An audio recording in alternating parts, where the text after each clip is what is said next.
Barry cut ties with R. Kelly in the year of 2000. Some people suspected that it was because he had seen some of Robert's tapes. I love music with my heart, and I love acting as well. There's some similarities, but yet there are a lot of differences as well, and I like doing both. And with acting, I get to explore a different side of myself. It can be very cathartic in a lot of ways, and same with music. So I don't want to abandon one for the other. I want to try to do both as long as I can.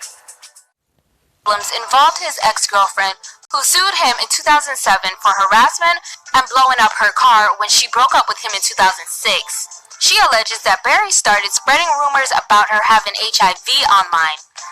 The IP address from the source traced back to Barry, and he bought the hair salon that she was working at with his background funds and fired her. He also had a private investigator follow her and made threatening anonymous phone calls.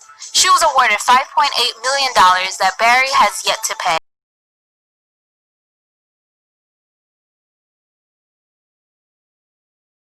For the owner of last night's Signature Chicken and Waffles says he will plead not guilty. Council investigative reporter Mark Winnie was the only reporter there as agents raided all the restaurants. And Mark is live outside the Clayton County Jail where he has documents that add new details on this. Mark.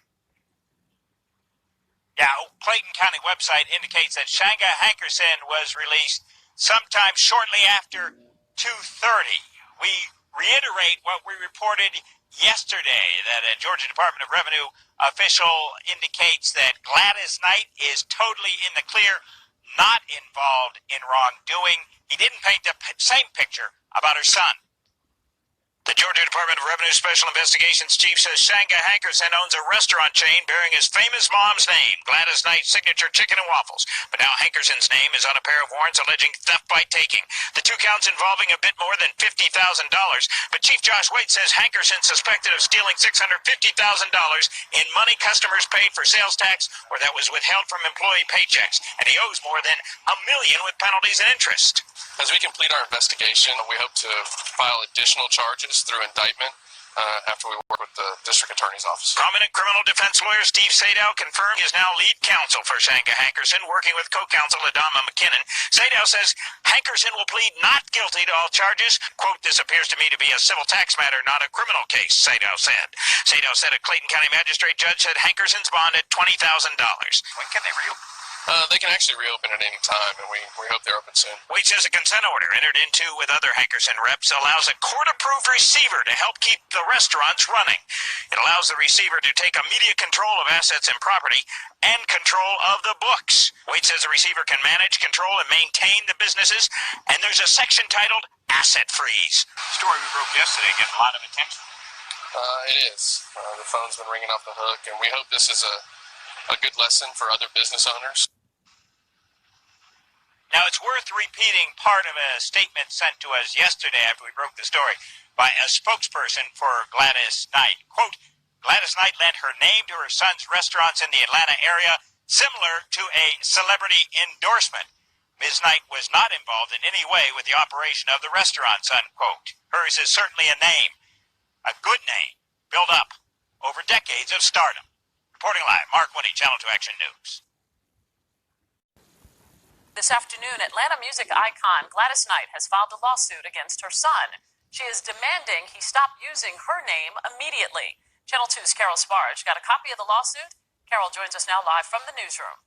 Jovita, I have been going through the filings, these court documents that were filed in federal court in Atlanta Monday, and the lawsuit claims Gladys Knight's considered ending an agreement with her son and his entities to use her name and memorabilia in connection with Gladys Knight Chicken and Waffles restaurant. This was as far back as 2009 because of what she perceived as mismanagement. And according to the lawsuit, Knight licensed her name to her son, Shanga Hankerson, in 1999. In 2009, court documents state Knight considered ending the agreement altogether. Instead, she entered a verbal agreement which was contingent on Hankerson protecting Knight's name and reputation.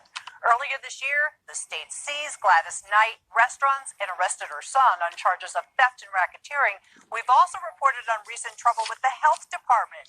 In February, his Peachtree Street restaurant scored a 56 on an inspection. At the time, Knight told us she got a call right away. He was so upset about this, I had to really calm him down. Mom, you know what happened? That location passed a re-inspection with a 90. The lawsuit mentions both a state investigation and struggling business operations. The restaurants are under new management following Hankerson's arrest. Live in the newsroom, Carol Sparks, 2 Action News. I find it quite odd that R. Kelly is being charged in this RICO Act when we have observed that another person should be in that category. As I have pointed out in my other videos about Barry Hankerson, you can go and check out the playlist under Aaliyah. I pointed out these very things and why is it that he has had issues with every single artist that was under his label. Even with his own niece. It makes no sense that after her death, he would then try to claim her as an asset. And it's discovered that, according to the paperwork, he had a very close bond or relationship with the company that has been deemed responsible for Aaliyah's death.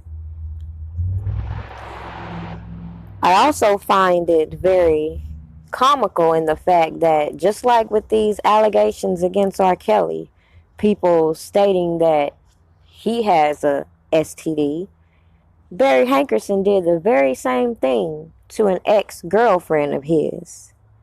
If you just check out his background, it would be quite the opposite of what people try to portray, that he's this upstanding guy. He definitely has a lot of political connections. But does that mean all the things that he's done that would qualify him in the RICO Act should be looked over? Just like with Barry Hankerson, his son has been charged with the very acts that I speak of, racketeering. And it's quite interesting that since he was charged and sued by his own mother, you can see nothing else about this charge against him. I wonder why. The fact that this guy can make such bold allegations against his own mother and try to blackmail her seems like the apple doesn't fall far from the tree.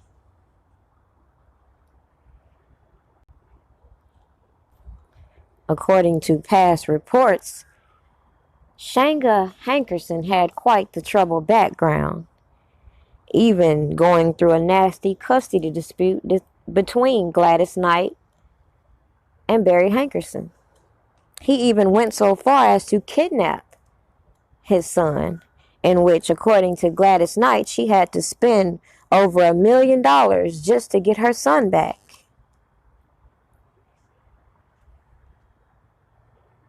According to witnesses in his case, he was stealing this money from these companies and was spending it on sex, pot, and other things.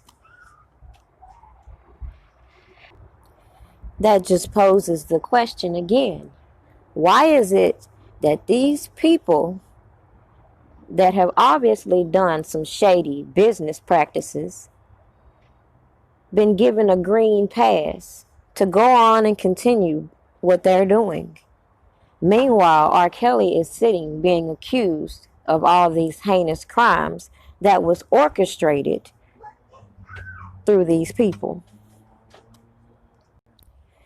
People will sit here and argue that Barry Hankerson gave R. Kelly's publishing rights to Aaliyah's mother. I find that interesting when, if you looked at my other videos, you would notice that it was a lot of UCC filings on R. Kelly's behalf. It was a lot of shady business in between then. And the fact that her parents don't even own the rights to her music, I find that quite hard to believe.